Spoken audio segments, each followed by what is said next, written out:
Why was the room so loud and yet so quiet at the same time? The grand auditorium of the U.S. Naval Operations Command was packed to capacity, but not with noise. Pride hummed in the air, a pressure you could almost feel in your chest.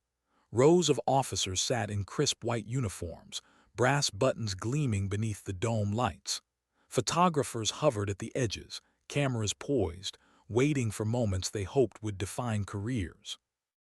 On the stage, the announcer's voice carried like an organ in a cathedral. Names were called, medals were pinned, families cheered. The machinery of military ceremony rolled forward with practiced precision. But for Admiral Lee, seated in the front row, none of it mattered. His gaze was fixed on one name printed halfway down the program. Lieutenant.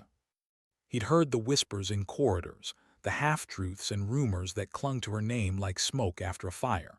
Soldiers told stories in mess halls, about a mission in the South Pacific, about men who should have died but didn't, about a lone officer who refused to be pulled out despite bleeding into the soil. The details never matched. Some said it was myth, others swore it was covered up. But Lee had lived long enough to know that myths don't grow without fire underneath. And now here she was. When her name was called, the room didn't roar. It hushed, as if everyone instinctively understood this wasn't the moment to clap too soon. Rose from her seat in the third row, straight-backed, composed, not a flicker of emotion in her eyes. She moved down the aisle not as a hero basking in recognition, but as a soldier fulfilling one more order. Lee studied her carefully. There was no swagger, no proud grin, only posture perfect, too perfect. The kind a person wears when they've been holding something inside for years. Lieutenant is awarded the Navy Cross for extraordinary heroism. The announcer read the words, his tone reverent. They echoed across the chamber, polished and safe. Bravery, initiative, combat excellence. Words that fit neatly into citations but never truly fit the chaos of war.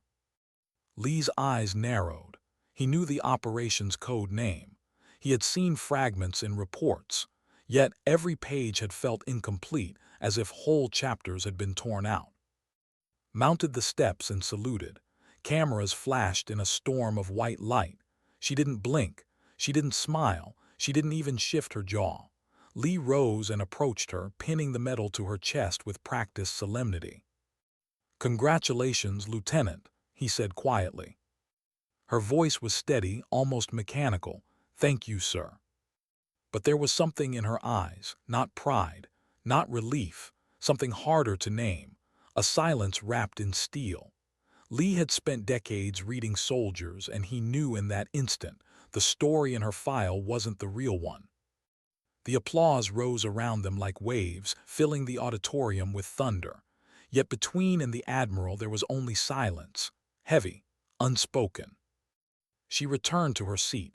The ceremony moved on, but Lee didn't. His mind kept circling back, to the rumors, to the unease that always followed her name, and to one question that refused to let go.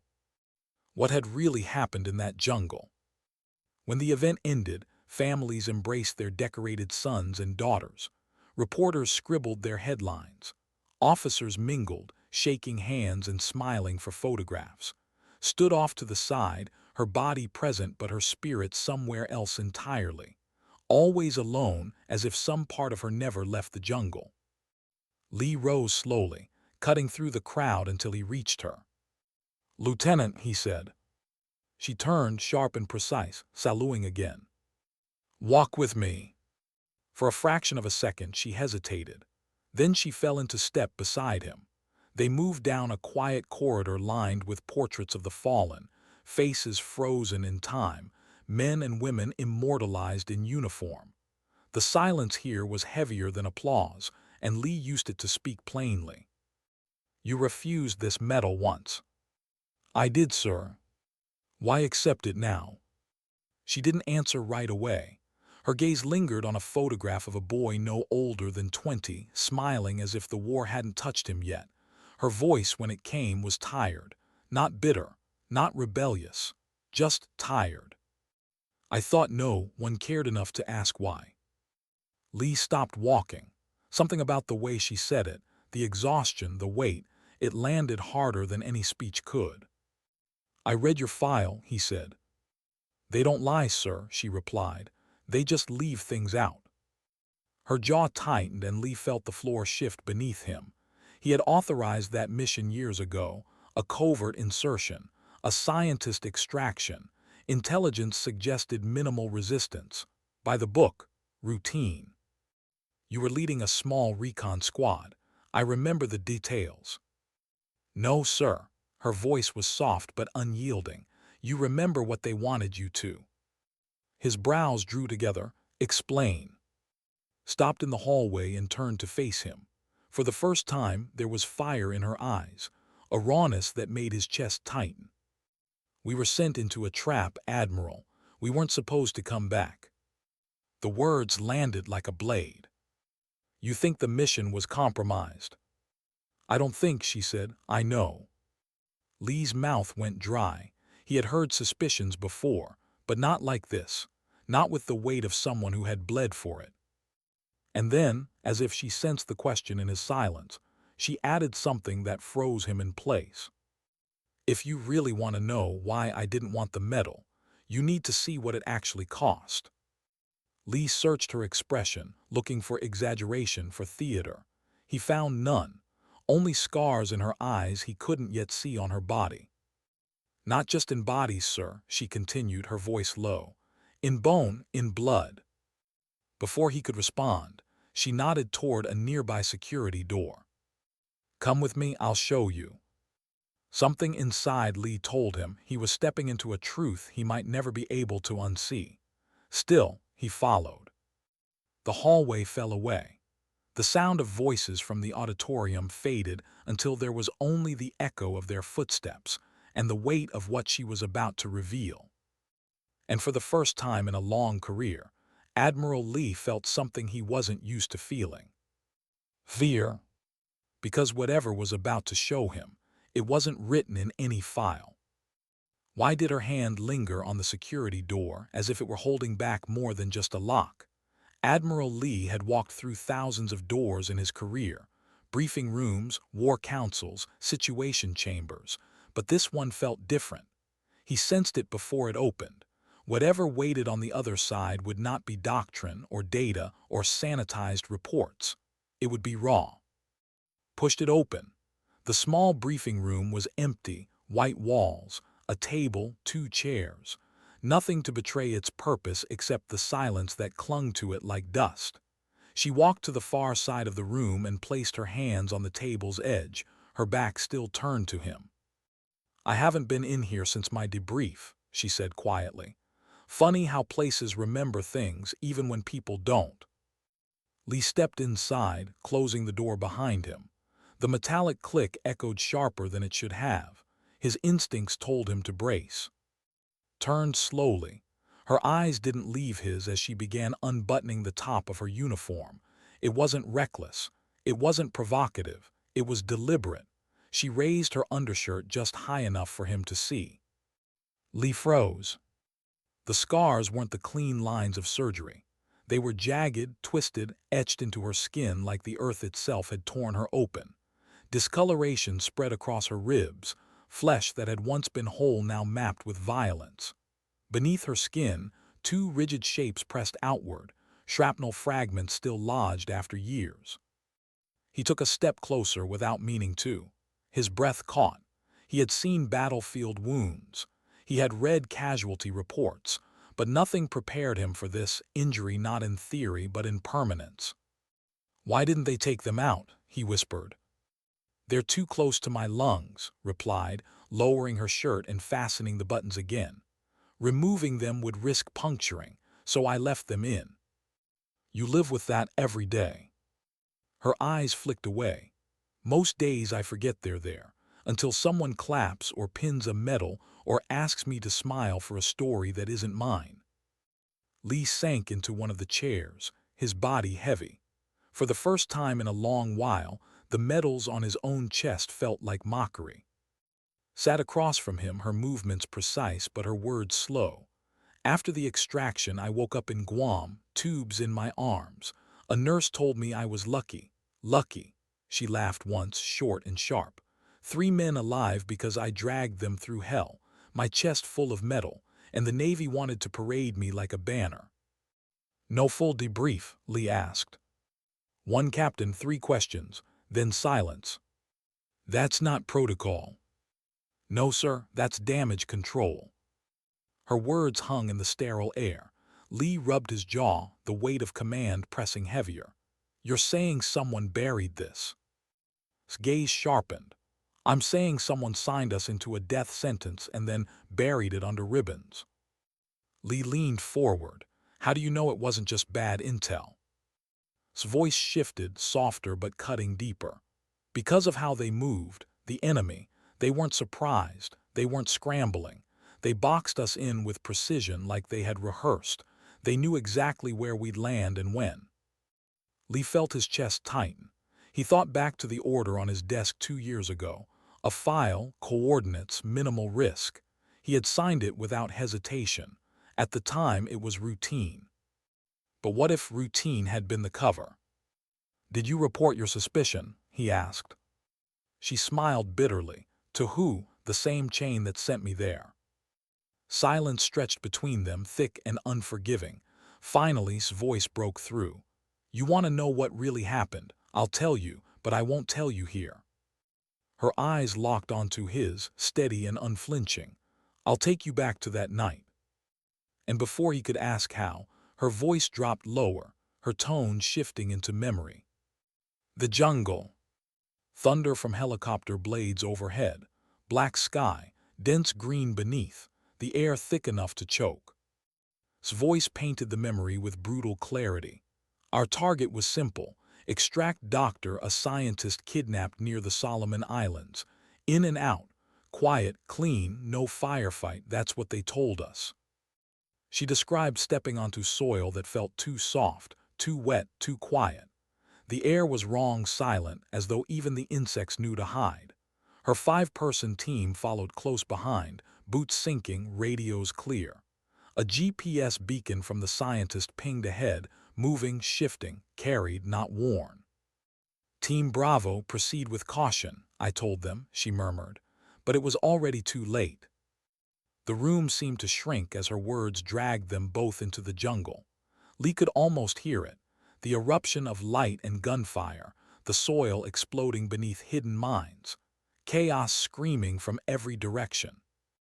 Ambush, she shouted, then caught herself, lowering her tone back into the present. My comms officer went down first. A shot to the neck, was hit in the leg. I pulled him behind a rock, but that's when it happened. The blast. Her hand drifted unconsciously to her side, pressing against the scar. Something tore into me. White hot, I couldn't breathe, but I moved anyway. I dragged him. I dragged all of them. Through mud, through blood, through miles that felt like eternity. Lee sat frozen, watching her eyes as she spoke. They weren't far away in memory. They were still there, living it. I bit my sleeve to keep from screaming, she whispered. Because if I screamed, they'd find us. I carried them one by one until dawn broke. 3 men alive, me barely conscious. When the medic saw me, he asked what happened. She paused, her voice trembling only once. All I said was, they're alive, take them. Then I blacked out. Silence filled the room again, not the sterile silence of the briefing chamber. A deeper silence, heavy with the ghost she'd carried.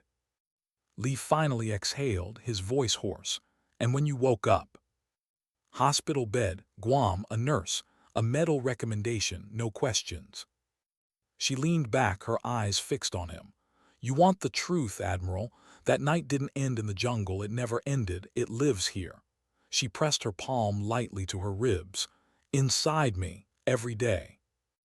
Lee looked away, his throat tight. Outside the window, the city skyline glittered, civilians walking freely in streets they didn't know were paved with secrets like this. He had spent a lifetime believing he understood sacrifice, but sitting across from, he realized he had only ever issued it. He had never carried it. Why tell me now? He asked quietly.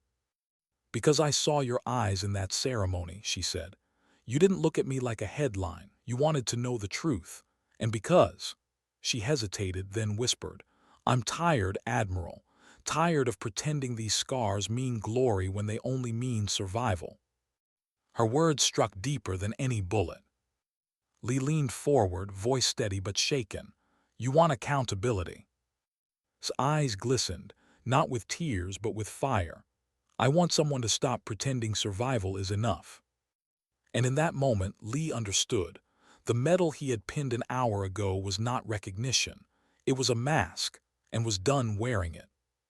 What was the worth of a medal when silence weighed heavier than metal?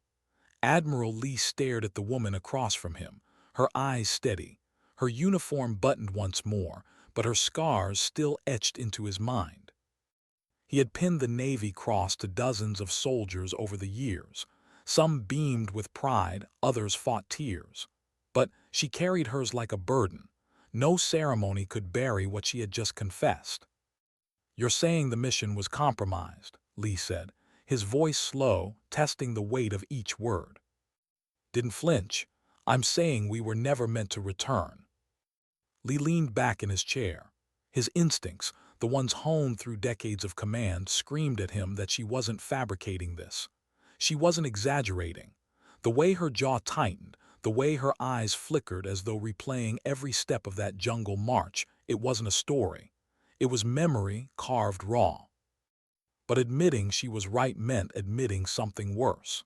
That the chain of command he had trusted, the system he had defended his entire career, might have betrayed its own. He rubbed his temple. "You're asking me to believe someone inside deliberately set you up." "No," said softly. "I'm asking you to believe your eyes. My body carries the proof. The reports don't." The silence stretched until Lee finally spoke. "I authorized that operation. I saw the intelligence. The objective was clear. Extract doctor, covert insertion, minimal resistance. You were leading a 6-person recon squad. That's what was on my desk." His gaze sharpened. "That's what they told you." Her tone wasn't disrespectful, it was resolute. She leaned forward, elbows on the table, her voice low but unwavering. "Admiral, think about it. Every detail lined up too neatly. Coordinates dropped us in the perfect kill box. Radio silence until it was. Insurgents waiting with mines already planted, ambush positions fortified. They knew the exact minute we would touch the ground. That doesn't happen by chance." Lee's breath slowed. He had seen compromised missions before, bad intel, leaks, but this felt different. Her words carried the ring of inevitability, not speculation. "What about the scientist?" he asked. "Doctor, did you reach him?" His jaw tensed. "We never even saw him." For the first time since she began speaking, there was hesitation in her voice. Not because she was unsure, but because she knew what came next would cut deeper than any scar. "I think he was already dead." Lee froze, dead. She nodded, her eyes dark. "The GPS beacon we tracked wasn't him. It was being carried, like bait on a hook. Every step we took deeper into that jungle, it led us further into the trap. By the time the shooting started, I knew." Her words hit like a sledgehammer. If she was right, the entire premise of the mission, the reason 6 Americans were sent into hostile territory, was a lie. Lee swallowed hard. His throat was dry. "Why didn't you report this?" Let out a bitter laugh, one with no humor in it. "To who? The same brass who mailed me a medal instead of asking me what really happened. No one wanted to hear it. They wanted a story, so I gave them silence." Lee's chest ached as he looked at her. A soldier carrying not just shrapnel, but truth too heavy to be spoken aloud. "I kept telling myself maybe I was wrong," continued quietly. "Maybe it was just bad intel. Maybe I imagined the precision of the ambush. But then I couldn't forget the look on their faces. The insurgents, they weren't surprised. They weren't scrambling. They were waiting for us, like someone had drawn an X on the ground." Her voice broke slightly at the edges, but her eyes never wavered. "Someone on our side put that X there." Lee leaned forward, elbows on his knees. "You believe there's a leak in the command chain?" I believe someone sacrificed 6 Americans for reasons I still don't know, said. And when it didn't work out, when I came back alive, they buried it under a medal and called it valor. Lee stared at her. His mind was racing, piecing together fragments he hadn't thought twice about at the time. The mission file, the routine approval, the lack of follow-up, all the details that had seemed so ordinary now reeked of manipulation. "Why tell me this now?" he asked again. His voice dropped softer now. "Because I saw your face today. You didn't look at me like a headline. You looked like you actually wanted to know." She paused. "And because I can't carry it alone anymore." Lee exhaled, the weight of her words settling on his chest. For years he had trusted the chain of command, trusted the system to self-correct, to uphold its own honor. But sitting across from her, he knew the truth was darker. Someone had buried the past, and had been forced to carry it in her ribs. He rose suddenly, moving to the window. The city stretched beyond the glass, civilian life humming as though none of this existed. He had led fleets across oceans, commanded thousands of lives. But this one lieutenant with 2 shards of metal in her chest, was unraveling him. "You think there's still someone out there active?" he asked finally. Tilted her head. "I don't know, but I know someone wanted us gone. And if they're still in play," she trailed off, her silence heavier than words. Lee turned back to her, his expression hardening with something he hadn't felt in years. Not anger, not grief. Resolve. "I can open an internal review," he said, quietly. "I can't promise what I'll find, but I can start digging." His lips curved into the faintest shadow of a smile. "Not joy, just, that's all I ask." She rose, buttoning her jacket, preparing to leave. But at the door, she paused and looked back at him. "One more thing," Lee said. She turned, her hand still on the handle. "Why keep serving?" he asked softly. "After all this, after what they did to you?" Her answer came without hesitation. "Because the uniform didn't fail me. People did. And I'm not about to let them be the only ones wearing it." The door closed behind her, leaving Lee alone in the sterile room. But the silence wasn't empty anymore. It was alive, filled with her words, her scars, her truth. For the first time in decades, Admiral Lee felt his own certainty fracture. And somewhere in that fracture he realized, if was right, the Navy hadn't just failed her, it had failed them all. What happens when the paper trail doesn't match the scars? Admiral Lee stared at the stack of folders on his desk the next morning, the edges neat, the ink precise, every word dressed in the language of protocol.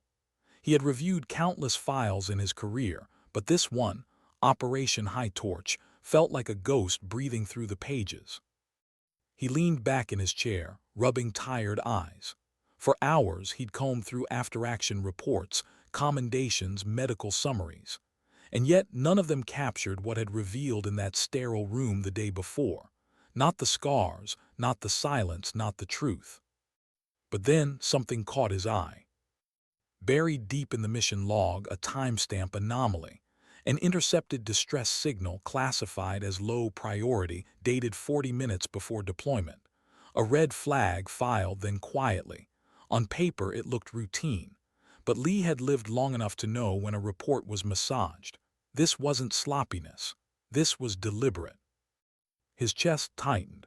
He had signed off on this operation himself, and he had never seen that distress signal. He slammed the folder shut, jaw clenched. The phone on his desk felt heavier than usual as he picked it up. "Naval Intelligence," he said when the line connected. "I want a complete reevaluation of Operation High Torch. Internal communications, all levels, classified and unclassified. I'll sign the override myself." The voice on the other end hesitated. "Sir, that operation was closed 2 years ago. Directive says." "I don't care about directives," Lee snapped. His voice echoed louder than intended. He steadied it. "Reopen it now." He hung up before the clerk could respond. His hand trembled slightly as he set the receiver down. The weight of command had never felt like this. Not in the heat of combat, not in the aftermath of loss. This was different.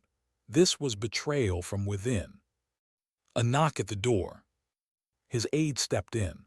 "Sir, Lieutenant is in the building. She came unannounced. Do you want me to send her in?"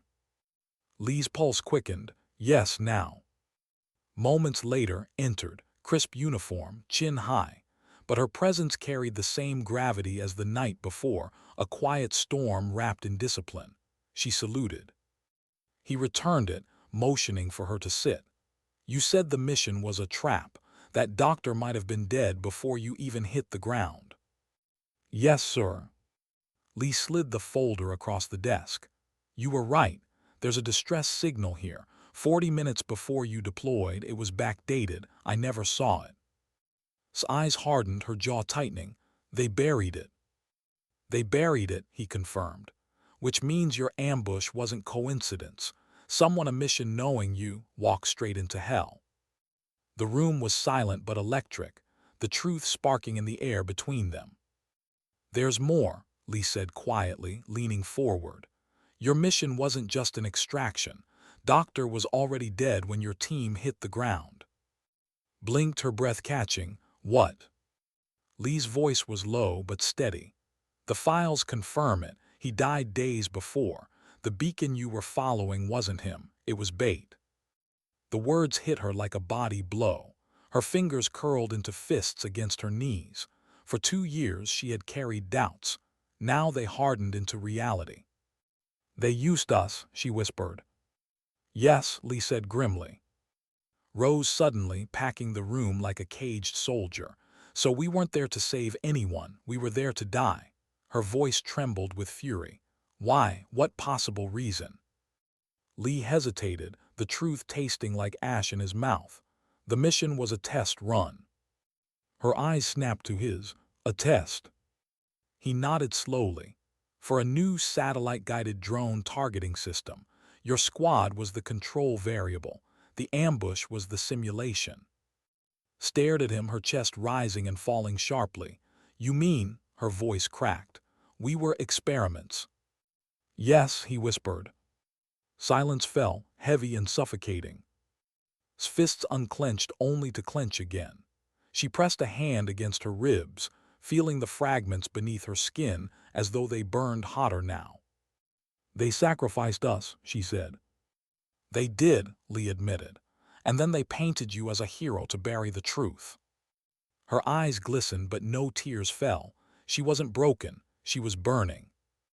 "I should have spoken up," she said, her voice low, almost to herself. "I should have forced them to listen." "You did what you could to protect your men," Lee said firmly. "You stayed silent to shield them from hearings, from politics, from being paraded as pawns. That wasn't weakness. That was leadership." Stopped packing, her gaze locking onto his. "So what now?" Lee's expression hardened. "Now I escalated to the Inspector General, quietly. There will be no public fallout, not yet, but someone will answer for this." Inhaled slowly, letting his words settle. The fire in her eyes dimmed just enough to reveal the weight of exhaustion beneath. "And the truth?" she asked. Lee met her gaze. "Truth is like pressure. You can bury it, contain it, but eventually it bursts through." Her lips pressed into a thin line. She gave a small nod. "Then I'll wait." The silence stretched once more, but this time it wasn't hollow. It was packed like a shared burden. Lee's eyes drifted to her ribs. "How's the pain?" he asked softly. Smirked faintly, though it didn't reach her eyes. "Always there, but today," she paused, touching her side gently, "it hurts less."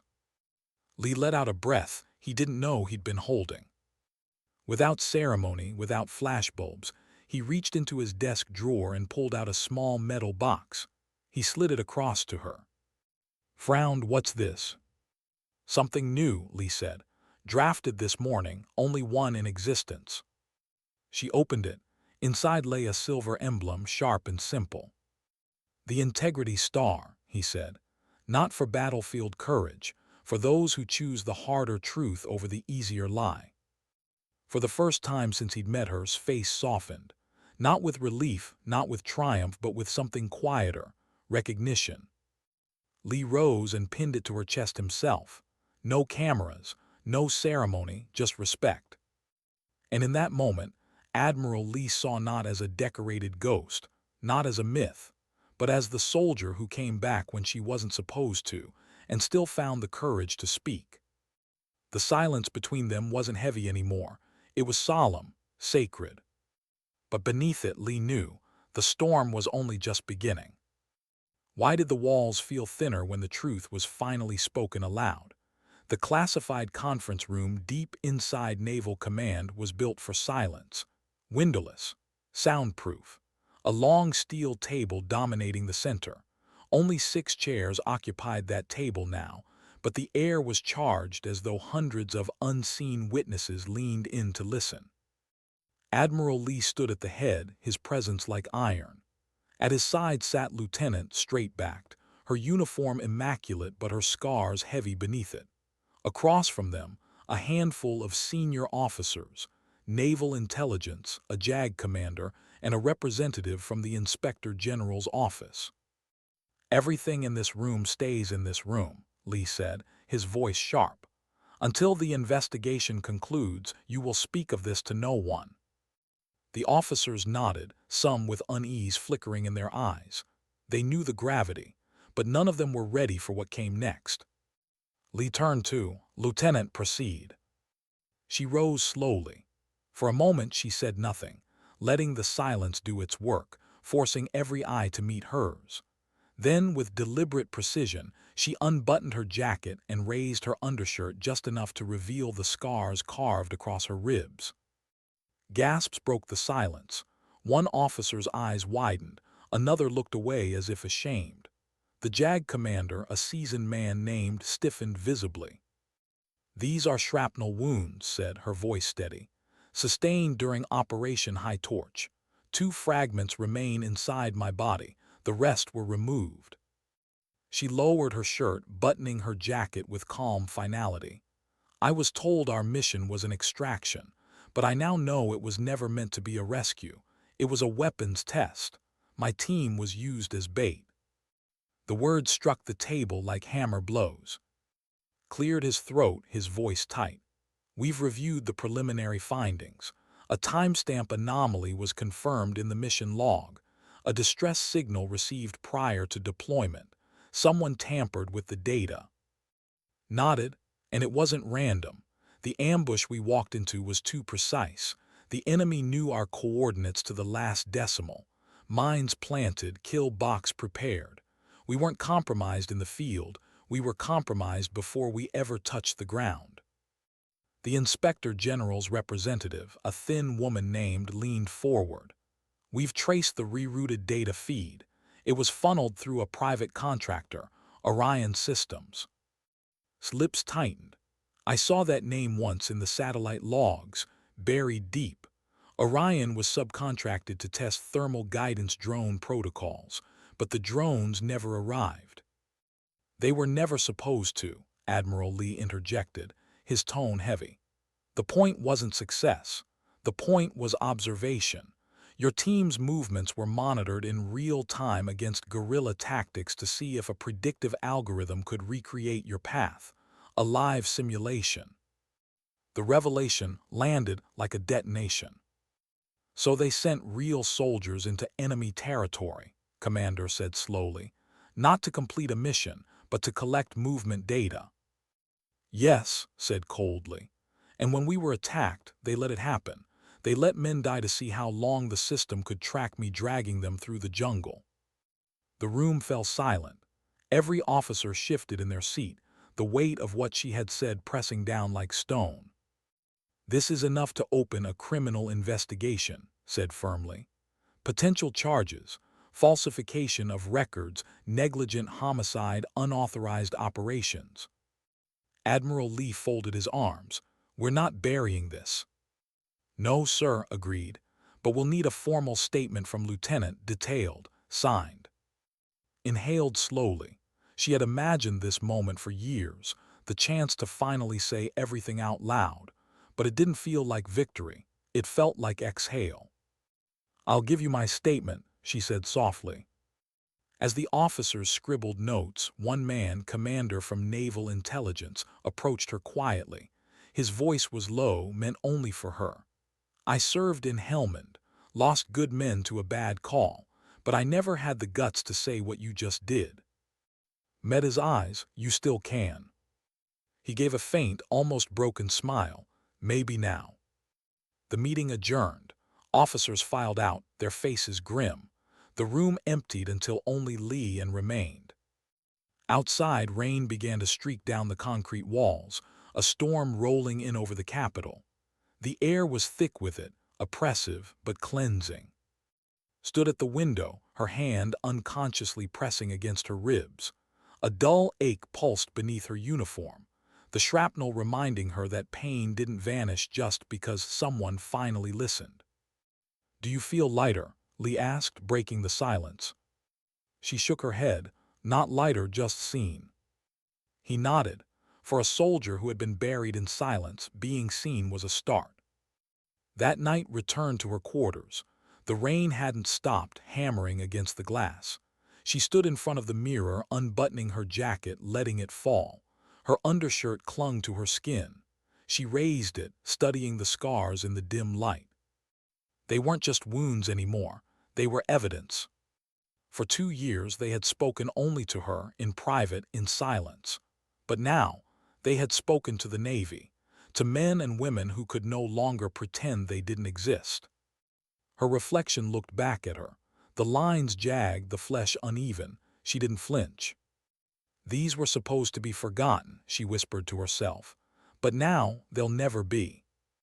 The following morning she was summoned again, this time to a higher chamber, the Naval Review Board's secure conference hall.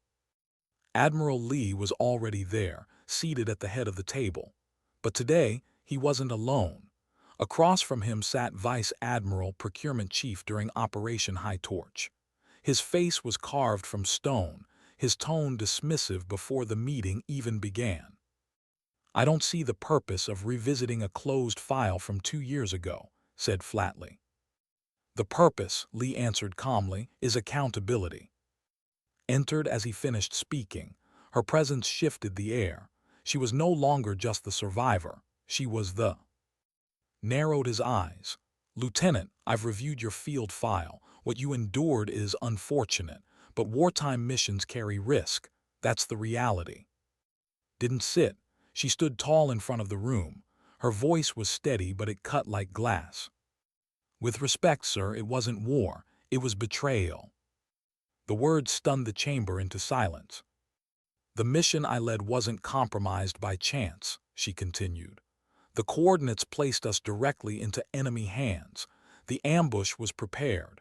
The enemy knew we were coming because someone told them." Murmurs rippled across the room. Some officers leaned forward, others shifted uncomfortably. Jaw tightened.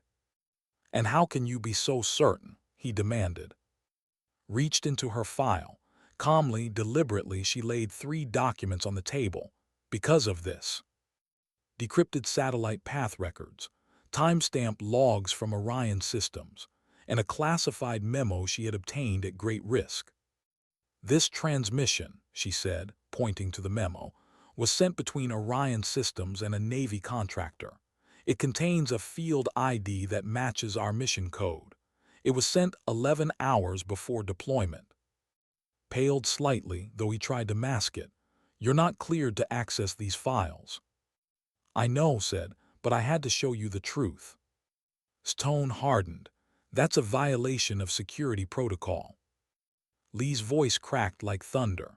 "You're focusing on clearance, Admiral, when you should be focused on content." Slid one final photograph across the table. Grainy, blurry, but unmistakable. Insurgents unloading crates from a boat marked with Orion's subcontractor logo. "The enemy received our tech," she said. "Directly or indirectly, Orion systems trafficked equipment into hostile hands, and then they used us to test their model." Gasps, curses under breath. One officer pushed back his chair, standing abruptly as if he couldn't stay seated in the weight of what he'd just seen. His mask cracked, his collar tight. "These are accusations, not verdicts." Then let's find out, Lee said coldly. I've already initiated a joint investigation with the Department of Defense and NCIS. A formal inquiry begins tomorrow.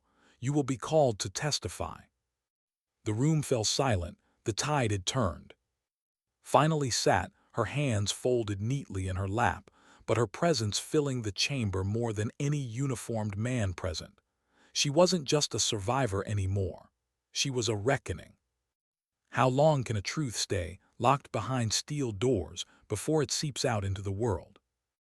Weeks had passed since laid the documents on the review table, her voice cutting through the silence like a blade. The inquiry was now, but containment was crumbling. Whispers drifted through the halls of Naval Command.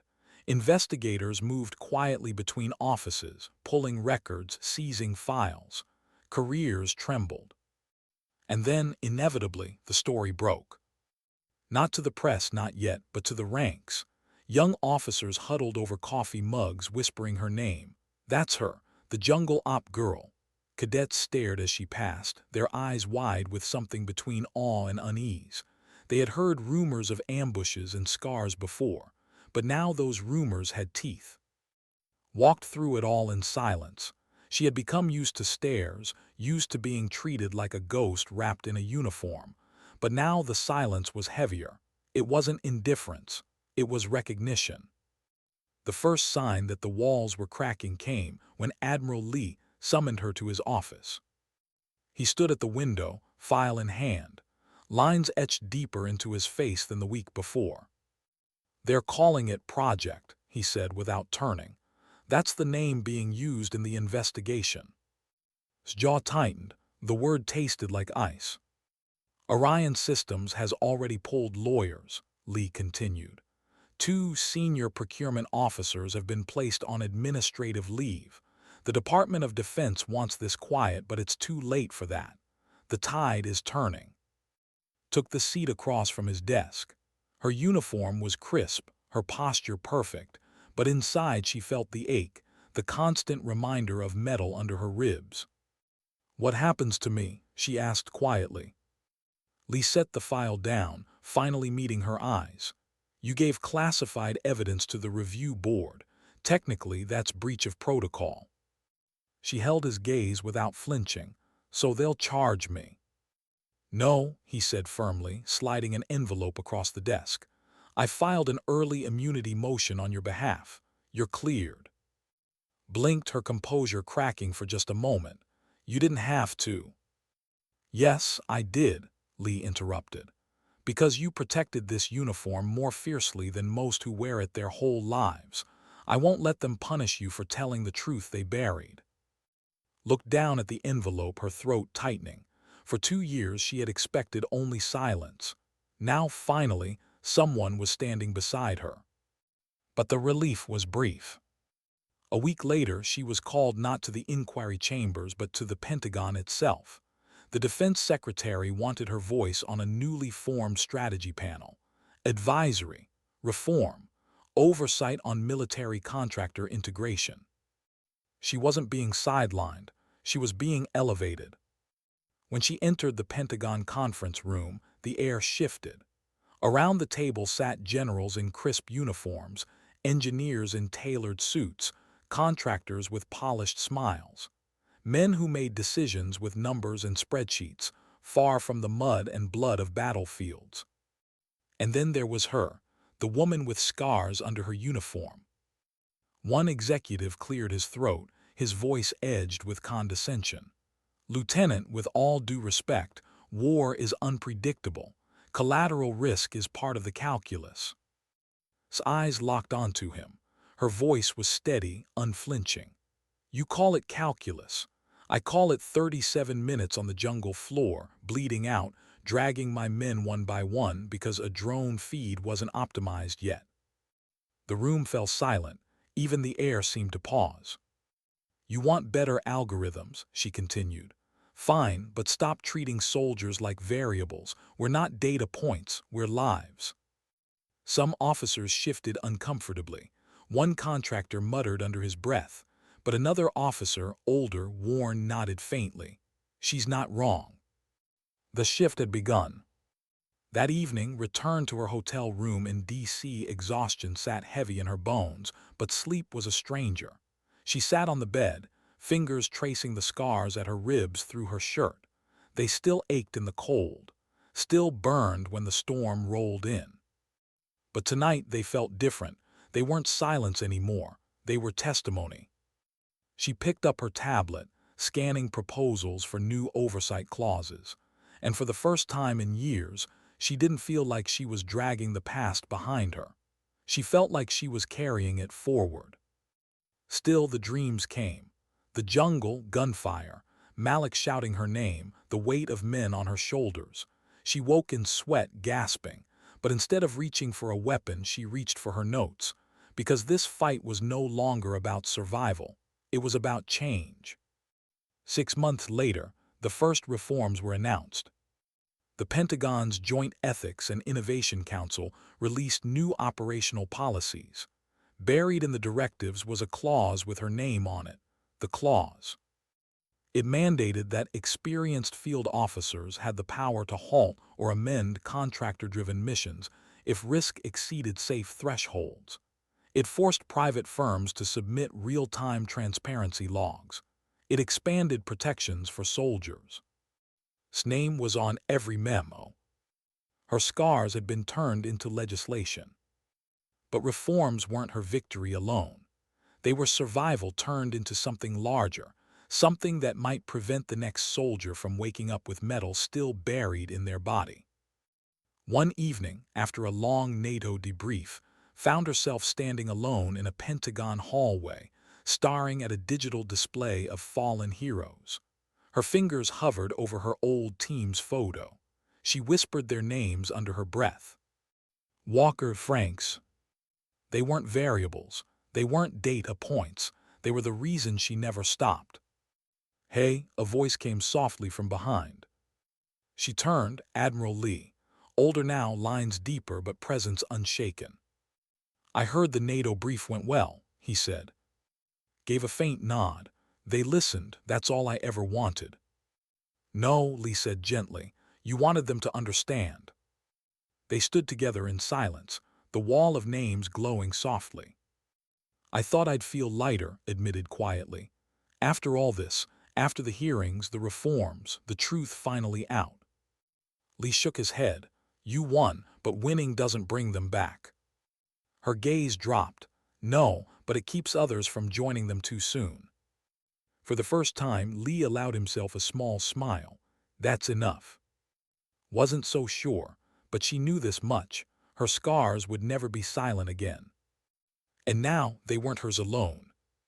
Why did the young faces remind her so much of the ones she had lost? The auditorium of the U.S. Naval Academy was packed. Rows of cadets sat in crisp uniforms, backs straight, eyes bright. The air buzzed with whispers until the moment stepped up to the podium. Then silence fell, as if the walls themselves leaned in. She hadn't wanted this. Public speeches were never her aim. She wasn't a politician, wasn't a performer. But when the invitation came, when the Academy asked her to speak about survival and integrity, she realized silence would mean more of the same, more buried truths, more cadets marching into futures shaped by lies. So she stood there, the weight of her scars hidden beneath the fabric of her uniform, and looked out at the sea of expectant eyes. She didn't open with a prepared speech. She opened with honesty. You'll hear about glory, she began softly. You'll hear about sacrifice, but what they won't always tell you is how to survive what you lose and how to speak when you're told to stay silent. The crowd stilled further, the buzz of youth turning into focus. His hand lifted slowly, deliberately, and she placed it over her ribs. Her voice didn't tremble. This scar, she said, was meant to be forgotten, but it became the loudest part of my story. The silence deepened. Dozens of cadets leaned forward unconsciously. I stand here not because I was the strongest, she continued, but because I couldn't walk away knowing I had a voice others didn't. You won't always be believed. You won't always be thanked, but speak anyway, because the ones who matter, the ones who need it most, will hear you. For a moment the hall was silent enough to hear a breath drop. Then applause erupted, thunderous, rolling, breaking against the walls like waves. Stood still, absorbing it not as triumph but as confirmation. They were listening. That night cadets lined up to speak with her. Some asked about leadership, others about fear. A young woman with trembling hands asked how to fight injustice when you're the lowest rank in the room. Didn't offer perfect answers. She offered honesty. Courage isn't about never being afraid, she told her quietly. It's about choosing to move anyway, even if your voice shakes. Word spread quickly. Within weeks, her speech was circulating through training programs, leadership courses, whispered conversations in barracks. Had become more than a survivor. She had become a mirror for soldiers who felt unseen. But herself remained grounded. She refused interviews from flashy outlets. She turned down book deals. What mattered to her wasn't image, it was impact. So she spent her free evenings somewhere else, the Veterans Hospital. She brought chessboards, poetry books, and long silences that needed no filling. She sat with men missing limbs, women whose eyes carried the same ghosts as hers. She didn't tell them they were heroes. She didn't tell them they were strong. She told them the truth. One young amputee, barely 23, asked her one afternoon, "Do you ever feel like you didn't make it back whole?" Paused. She could have given him the Navy answer, the polished resilience line, but she didn't. "I didn't," she said gently, "but what I brought back was more useful than the pieces I lost." The boy nodded, his eyes softening, as if her honesty allowed him to breathe. It was moments like these that carried with her more than applause, more than headlines. She was giving others what she had been for so long, permission to speak without fear. Still, she wrestled with the weight. Late at night, in quiet rooms, she pressed her hand against her ribs, tracing the jagged lines. She told herself they were no longer symbols of silence. They were evidence. Evidence that had already changed the system, already saved lives. But scars never stop aching completely, and some nights she wondered if hers ever would. On the anniversary of Operation High Torch, she returned to the jungle. Not alone. With her was Sergeant Malik, the only other survivor of her team. They hadn't spoken in nearly a year, but when she called, he came. His limp was worse now, his burned hand still twisted, but his eyes burned with the same fire. The air was humid, thick with the smell of earth. The jungle had grown over, reclaiming the battlefield that had once screamed with gunfire, but the echoes lingered. They stood together at the site, a flag planted in the soil, spoke each of their teammates' names aloud. Malik echoed them, his voice breaking halfway through. When the last name was spoken, silence fell. Malik turned to her, "Think you'll ever stop fighting?" Looked out at the trees, green and endless. She shook her head slowly. "Not while someone out there still thinks silence is safer." They stood in the heavy air, side by side, not needing more words. That night back at base, found herself staring at a bronze plaque freshly mounted at the Naval History Museum. It bore her name. The inscription read, "She spoke when silence was demanded. She stood when others fell.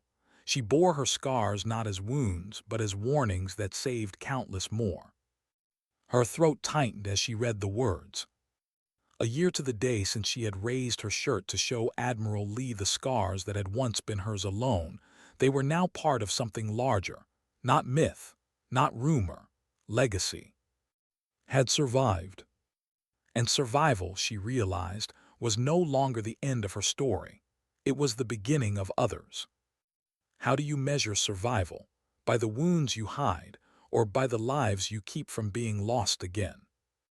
Months had passed since scars first spoke to rooms that once demanded her silence. She had stood before cadets, before veterans, before leaders in the Pentagon who made decisions from a distance. Each time, her story was less about her and more about what silence costs. But never chased recognition.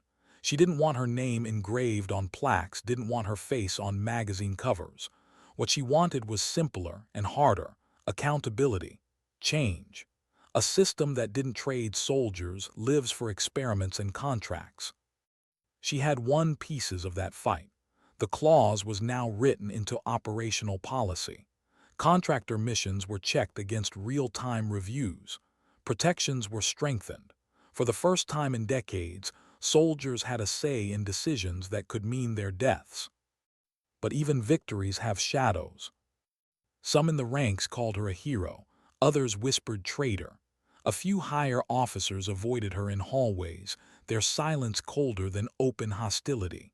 She had unsettled the order, cracked that was the price of truth. Carried it the way she carried her scars, quietly, without complaint, without pride. One evening she sat on a park bench overlooking the Potomac. The water shimmered with fatting gold as the sun sank low. Admiral Lee approached, 2 coffees in hand. He lowered himself onto the bench beside her, his frame heavier, his hair grayer than when they had first spoken. "You should have been a lawyer," he said lightly, handing her the cup. Chuckled softly, "I've had enough practice arguing with walls." They sat in silence for a while, the river moving steady before them. Finally, Lee spoke again. "You know you're not done." Turned her head, meaning. "After all this, people are watching you. Some will hate you for it, some will admire you, but most will follow. You've got more to teach than combat tactics." She didn't answer right away. The truth weighed heavy. "What if I'm not ready?" "You are," Lee said firmly. "Because you didn't survive to be silent, you survived to lead." His words sank into her chest like anchors, heavy but steadying. She didn't reply. She didn't need to. Weeks later, stood in a small veterans center beside Malik, her old teammate, the only other survivor from the jungle. His limp slowed him, his hands stiff, but his eyes still sharp. "I saw the hearings," he said, clasping her shoulder. "You were a force." Smiled faintly. "I wish we'd all made it back." Malik nodded, his gaze turned skyward. "I do too, but you made it mean something. That's more than I could have hoped." She handed him a copy of her full statement. Every page, every line, every secret that had been buried. "It's all here. Every lie, every thread. It belongs to all of us." He took it gently, his fingers trembling. "You still carry the guilt." "Every day," she admitted. Malik looked at her, his voice steady. "Then carry it like armor. You're the reason they'll think twice next time." The words struck her deeper than medals ever had.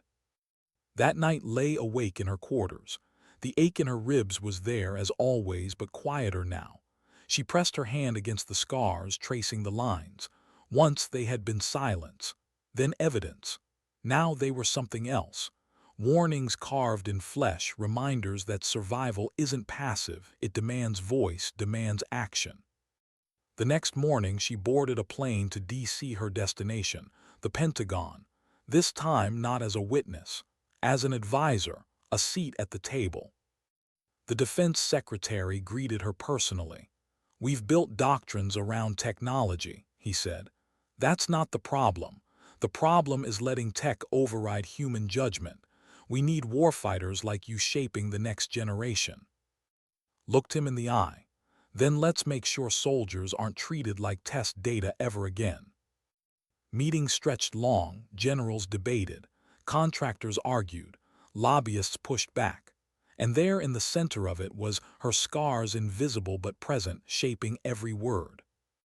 At one point a contractor sneered, "Collateral risk is unavoidable." His response was calm, sharp. "Collateral risk is numbers on your screens. But for me, it was 3 men bleeding into my hands while I dragged them through mud. That's not calculus. That's humanity."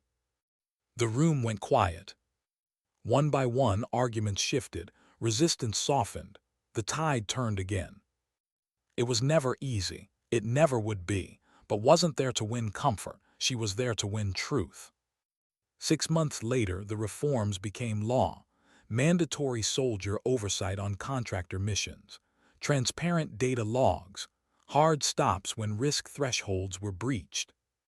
And in the fine print, her clause, the clause. For it wasn't victory, it was responsibility. One night long after a late briefing, she walked alone through a Pentagon hallway lined with digital memorials of fallen soldiers. She stopped at her team's photo, whispered each name under her breath. Walker, Franks. Her voice cracked on the last one. "You're the reason I never gave up," she whispered. Behind her footsteps, Admiral Lee again, older, slower, but still immovable. "You gave them something they couldn't deny," he said softly, "a truth no one could explain away." Turned to him, her voice was quiet. "I thought I'd feel lighter, but winning doesn't bring them back." "No," Lee agreed, "but it keeps others from joining them too soon." She nodded, her eyes on the wall of names. The following spring was invited back to the Naval Academy. She walked to the same podium, but this time she didn't speak about scars. She spoke about silence. "You'll be told to stay quiet for the good of the mission, for the good of the service. But silence doesn't protect the truth. It buries it, and buried truth only grows heavier." Her voice echoed in the hall. "If you take nothing else from me, take this. Sometimes dignity doesn't speak. It simply acts." The cadets erupted in applause. Later that night, in her small quarters, stood before her mirror. She lifted her shirt once more, tracing the lines across her ribs. The scars were still jagged, still uneven, but they no longer looked like wounds. They looked like warnings and promises. She lowered her shirt, her reflection steady. Had survived. And the world would never forget.